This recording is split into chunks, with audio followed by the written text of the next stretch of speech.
Una comica o, se volete, uno psicodramma, questione di punti di vista. Certo è che meriterebbe davvero l'Oscar per l'imprevedibile finale, al momento tutt'altro che da happy end, il film passato fra ieri sera e questa mattina sugli schermi della politica trevigiana. Soggetto: elezioni comunali a Conegliano, attori protagonisti PDL e Lega, di nuovo alleati, anzi no. Tutto comincia alle 23:02 di venerdì, quando il coordinatore degli azzurri coneglianesi, Roberto Zava, invia la convocazione per la presentazione della candidatura a sindaco di Floriano Zambon, sostenuto da Popolo della Libertà, Lega Nord, Liga Veneta e Lista Civica. Appuntamento alle 13 di sabato nella città del Cima. Mancano un paio d'ore all'incontro e a Sarego, a margine del Parlamento della Padania, i commenti dei leghisti sono improntati alla soddisfazione per l'unità del centrodestra. Dove si governa bene non si butta al vento tutto. Penso che il senso di responsabilità che la Lega ha dimostrato nella partita di Conegliano vada assolutamente interpretato in questa direzione. Ma improvvisamente, alle 11:30, un annuncio dal palco di Villa La Favorita stravolge un copione che pareva già scritto.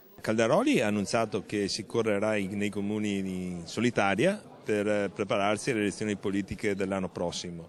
Eventuali deroghe saranno valutate personalmente dal segretario federale Umberto Bossi. L'imbarazzo è palpabile. Non penso ci sia presentazione unitaria oggi, staremo a vedere. Un colpo di scena nella notte, non si è raggiunto l'accordo? Un colpo di scena qua a Sarego. Fitti conciliaboli, telefoni bollenti, la ritrovata armonia fra Lega e PDL è durata appena 12 ore, anche se, altro piccolo colpo di scena, nel grande colpo di scena, Umberto Bossi apre uno spiraglio a un finale diverso, tutto da scrivere nei prossimi giorni. Diremo in settimana. Ok, grazie.